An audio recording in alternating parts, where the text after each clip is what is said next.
Okay, good morning, everyone. Welcome to the CDBG office hours. I'm Mike Phelps, Federal Program Specialist. Also on the webinar, we have Susan Holt, our CDBG Program Manager, and we have our CDBG Specialist, Wesley Gosser, Crystal White, and Tanner Wolverton. Oops, sorry. If you are unfamiliar with Zoom, you can ask a question to our team. In your user dashboard, there should be a Q&A chat icon. You can use that to submit questions, and we ask that you use that as opposed to using the chat. You can ask questions anonymously, but we do ask that you leave your name, organization, or the region you're associated with. That just better helps us track follow-up and keep questions grouped together. We will read questions out loud throughout the presentation and provide answers if possible. And all questions will be saved and recorded as part of the public record. And before we hop into this, I think Susan has a quick announcement. I do. Thank you, Michael. I am excited to announce that the CDBG team has 2 new additional housing reps to help support our team and our efforts. So I just wanted to give a warm welcome to Jasmine Torres and Thuy Nguyen, who you will probably be hearing from going forward. So we're really excited to have them on board. They have good background in grant management. So just really excited and want to make that announcement. So if you get an email from either of those 2, then that is why, and we're going to have some good help on our end for the CDBG team. So welcome to Jasmine and Thuy, and if you have a chance, feel free to reach out to them to welcome them. Thanks, Michael. All right, I'll take it from here. So the CDBG's 50th anniversary is this year, I believe, and we are asking for pictures of completed projects. And if you have some, we'd really appreciate if you send it to Michael's email and our CDBG inbox email. And if you'd like to share more on your project during upcoming office hours, please contact Michael.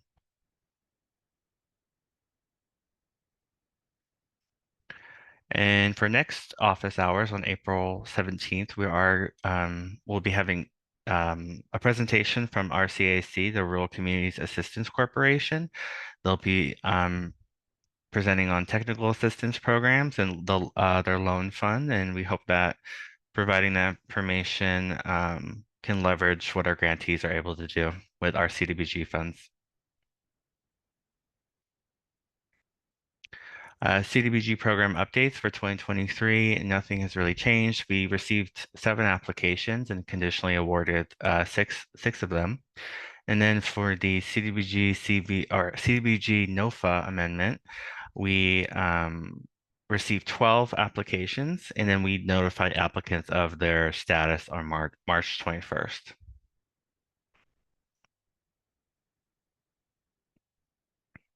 All right. Crystal, you're muted. Classic, Crystal. Good morning. I'll go over the updates on the planning documents that we have currently. The 2023-2024 Annual Action Plan and the 2023 NOFA is open for substantial amendment. The 2023 NOFA and Annual Action Plan are proposed to be amended to move from June 2023 to September 2023, the date of the 2023 NOFA. It's also open for amendment to remove the competitive process for 2023. Additionally, as discussed previously, we modified the CDBG over-the-counter distribution. 19 million was made available only for 19 to 20 waitlist projects. $19 million will be made available only for new community development, economic development, and housing projects through a NOFA amendment in January 2024, which did occur. The housing programs and economic development programs will be eliminated as eligible application types for 2023. This document is in the present tense versus the past tense because the document needs to remain consistent throughout the planning year, and it needs to speak to the current slate of approved activities. So, as mentioned, the 2023 NOPA and the annual action plan are open for substantial amendment. And these changes were proposed for three major reasons. Next, yes. To prioritize waitlisted 2019-2020 OTC projects for funding under the fiscal year 23-24 annual action plan, which allowed the retirement of the waitlist. It's also proposed for change to prioritize the backlog of shovel-ready projects after limiting their eligibility in 2021 and 2022. Additionally, it allows HCD to focus on release of a full 2024 NOFA with new equity-centered scoring criteria and a streamlined application and contracting process. Prior to or early in the 2024 program year, all MOD types will be eligible. Next slide, please. These documents, the 2024 Annual Action Plan and the 2023 NOFA Substantial Amendment, are available for public review until May 4th, 2024. And it will be in the news, it will be on the slide, as well as there is a public hearing that is scheduled to hear comments on the proposed substantial amendment. It will be held April 11th from 2 to 3 p.m. and the Zoom link will be included in the presentation. Thank you. All right. Thanks, Crystal. These next few slides are just some reminders about some different CDBG requirements. For public notices, I want to remind everyone that the notice has to identify means for written comments and complaints to be submitted to the local government. The notice must include a name, telephone, and email address for a person who residents are advised to contact for disability or limited English proficiency accommodations. And they must be posted and or published at least 10 days prior to the date of the public meeting. And this does not include the first date of posting or publishing and the public meeting. So do not use those days to calculate the 10 days. And you could see more in Chapter 4 of the Grants Management Manual for additional requirements regarding notices. Next up, housing element compliance.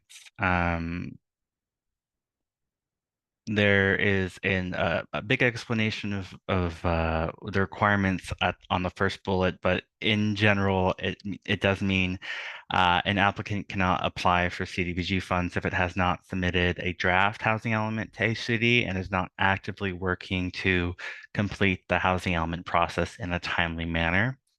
And second, an applicant cannot enter into a standard agreement with HCD until it's in compliance with all housing element requirements. Next slide, please.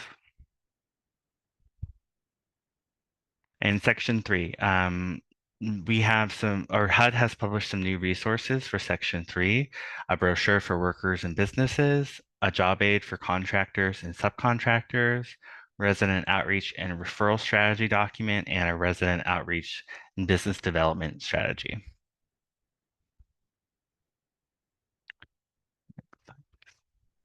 Thank you, Tanner.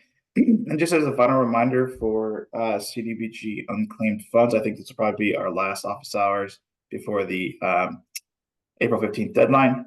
But for CDBG CV unclaimed funds, they're available for existing CDBG CV grantees that have construction projects that experienced unanticipated cost increases. And a memorandum was sent down on November 15th with details about the qualifications, priorities, and instructions for making an additional funding request. There's an email sent previously extending the request date to April 15th, 2024. And while the de facto limit is 125% of the original award, consideration will be given for requests that are more than that. So please request what you need and document need and cost reasonableness. And kind of a new process, we are revising the directions in the memo regarding submissions. So if you have not submitted your request for unclaimed funds already, please send your completed package to cdbgcvgroup@hcd.ca.gov. Do not start an amendment in eCivis. We will work with you via email and submit a grantor initiated amendment. And then you can contact the CDBG CV group at hcd.ca.gov inbox if you have any questions.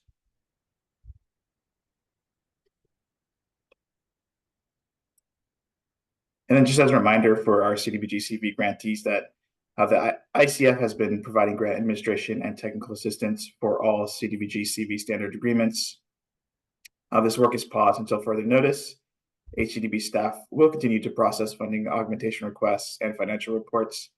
However, regular recurring meetings between CDBG CV grant administrators and CDBG CV grantees, CDBG CV contract monitoring, and CDBG CV closeouts are suspended until further notice.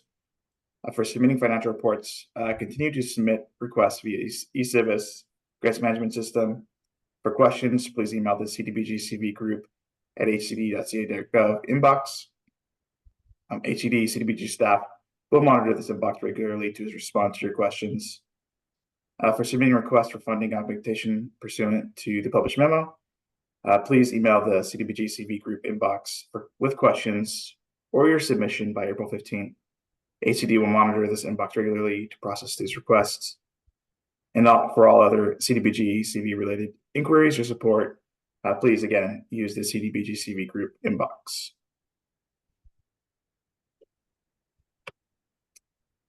Okay, let's get into our recap from office hours 2 weeks ago. The first question we had was on the 2024 application.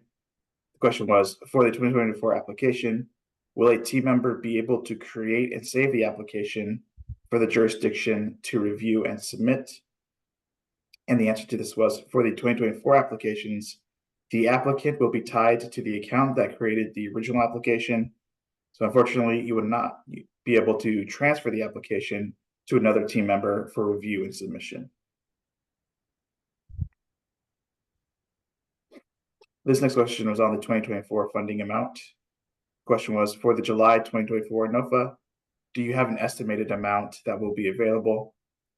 And the answer to this was, we don't have an exact amount at this time, but we are approximating around $30 million again.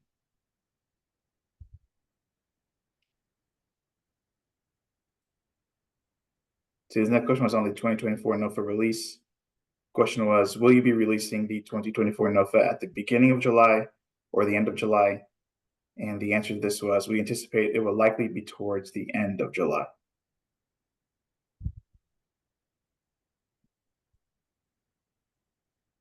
This next question was on the 2023 standard agreements. The question was, when do you anticipate having standard agreements out for the 2023 awards? And the answer to this was, we are hoping to have these out soon. We are processing them as quickly as we can. We are hoping to have all standard agreements out before the 2024 NOFA.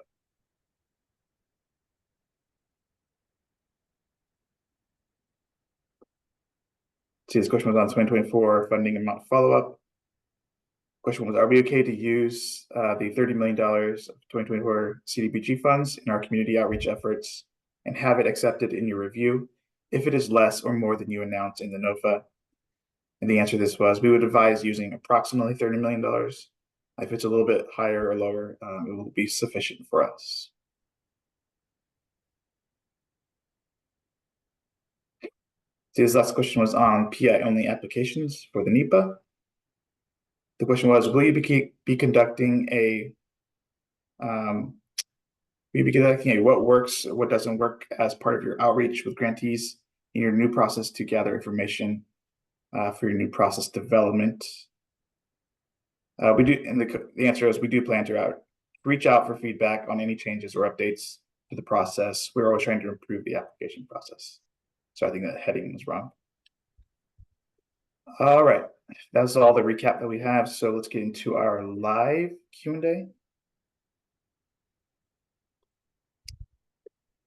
See, the first question we had was from Alicia.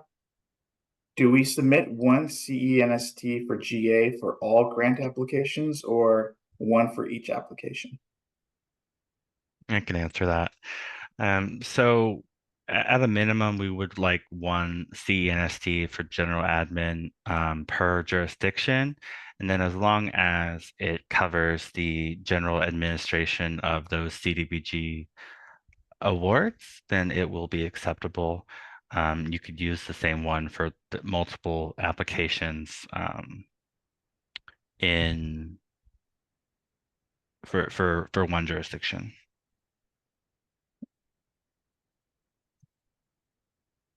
Thank you, Tanner. Let's see, the question is from Lori. So for unclaimed funds requests, are we able to make draw requests, or will this impact the amendment process?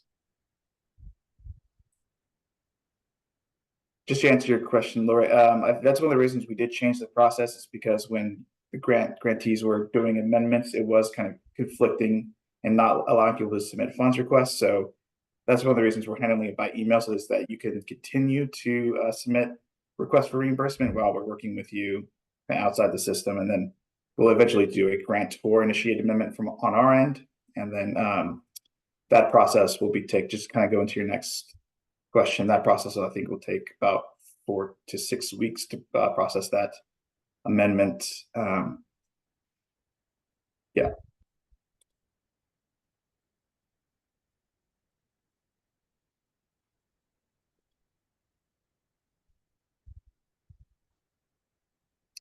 Let's see, our next question is from Alicia. What is the PTA funding limit? Okay, I can take that one. Thanks for your question, Alicia. I hope I'm saying that right. I think I can answer all three of your limit questions in one bubble here. I assume you're talking about for 2024, and those have not yet been established. So those will come out when the 2024 NOFA comes out. So as far as the PTA funding limit, the total grant funding limit for jurisdiction, and the OTC funding limit, more to come on those. So unfortunately, I don't have a solid answer for you yet, but we're hoping to have that out and get those to you as soon as possible. Hopefully that helps. Thank you, Susan. Let's see, next question is from Lacey. If we are considering coming in for a housing program, including rehabilitation and code enforcement under the 2024 NOFA, do we need to complete procurement for a consultant before application submittal, or can we provide a draft RFP and draft contract with procurement to be completed upon award?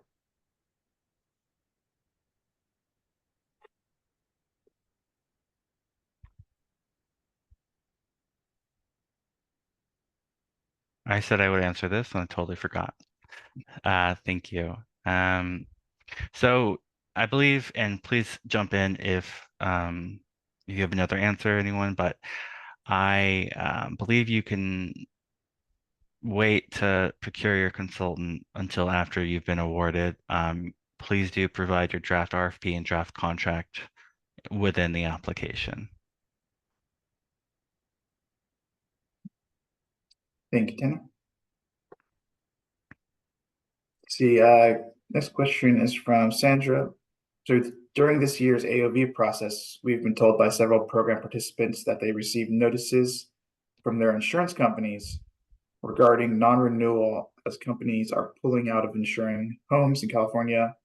Has any other jurisdiction experienced this? Hi, Sandra.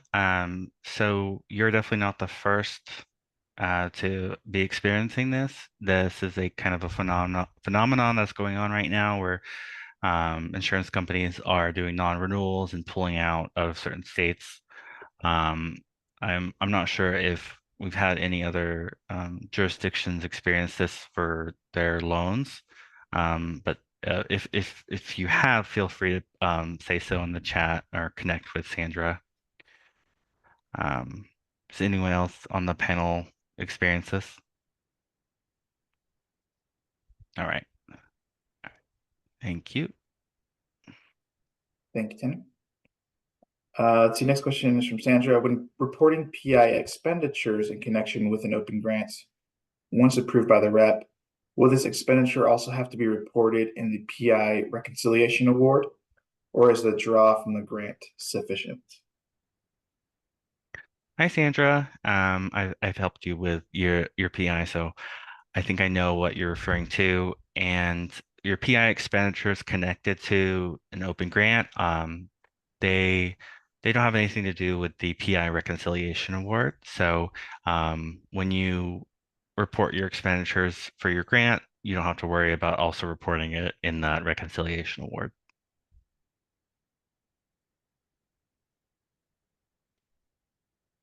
Thank you, Tanner.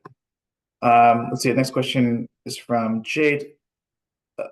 Question is, wouldn't the GA, CE, and ST need to be done separately in case some applications get awarded and others don't?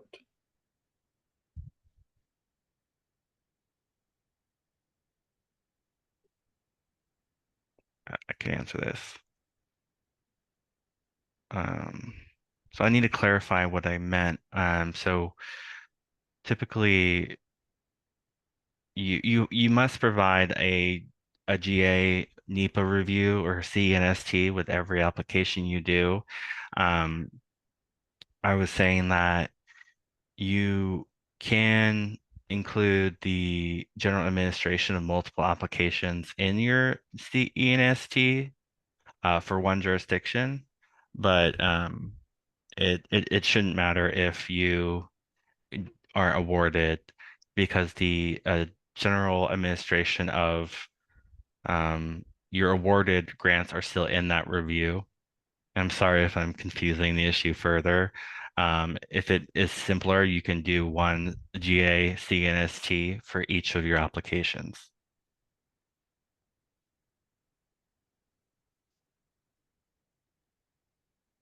As well, Tanner, Felicity had said, I was thinking this too, is that it can be a not to exceed amount.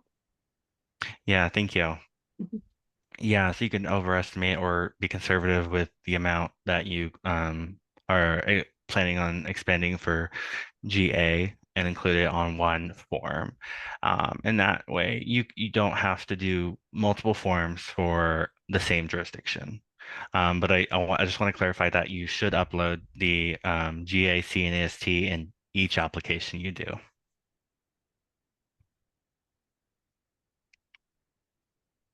Great, thank you, Tanner and Crystal. This looks like a comment from Brandy that their clients are also experiencing what Sandra was referring to and have to go to the CA Fair Plan for fire and liability insurance through an independent company. Thank you, Brandy.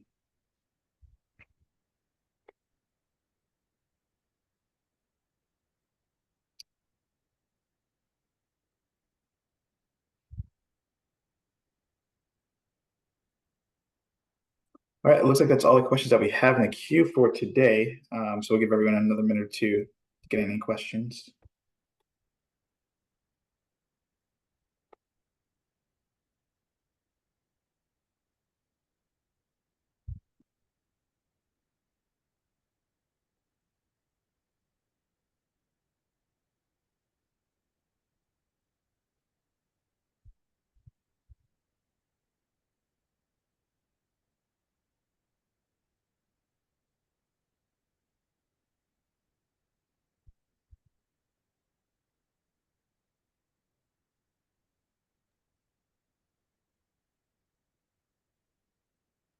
Okay, so sorry, Michael, I did want to revisit Alicia's question.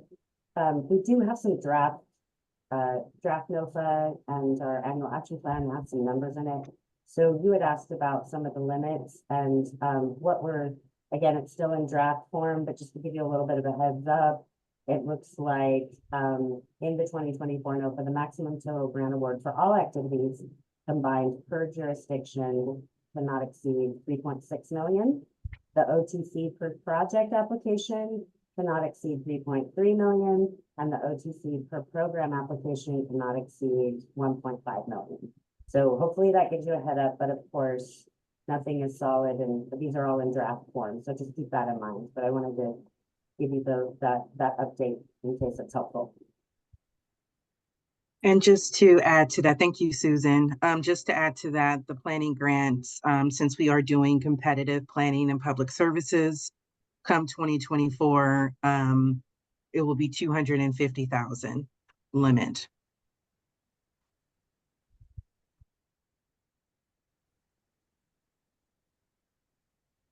Thank you, Mimi. And then looks like Felicity posted the 2024 annual action plan in the chat for anyone who's interested. Yes. And I highly recommend for everyone who kind of wants to know what's going on and what's going to come to really read over the annual action, the draft. And we made some amendments. So I believe there was a previous earlier slide of that public comments.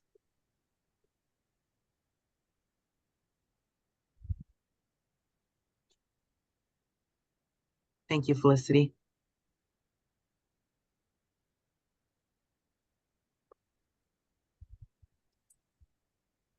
And so we got a question, can we get a copy of the slides this week? Yeah, if you give me a minute or two, I can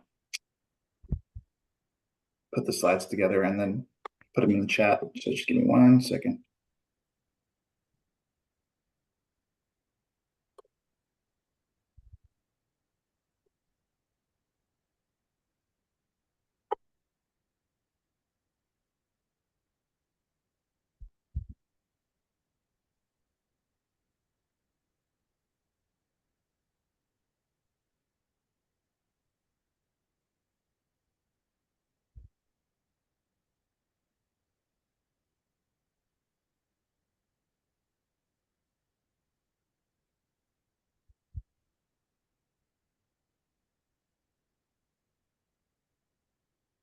Alrighty, if there are no additional questions, I'll go ahead and close out for today. Everyone can just feel free to hang around for a minute or two while I post the slides in the chat.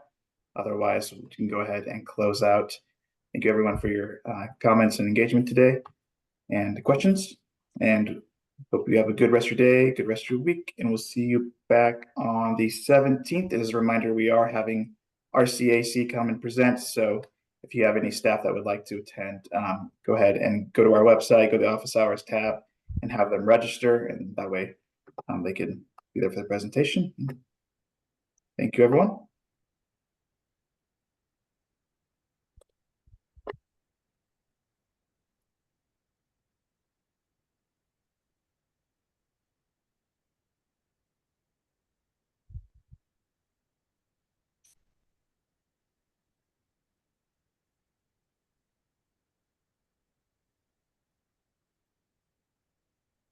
Okay, here's the slides. Sorry, everyone.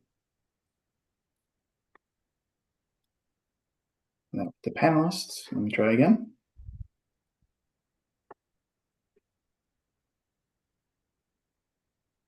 Okay, I posted the slides in the chat. Give everyone a minute to download those before we close out the session today.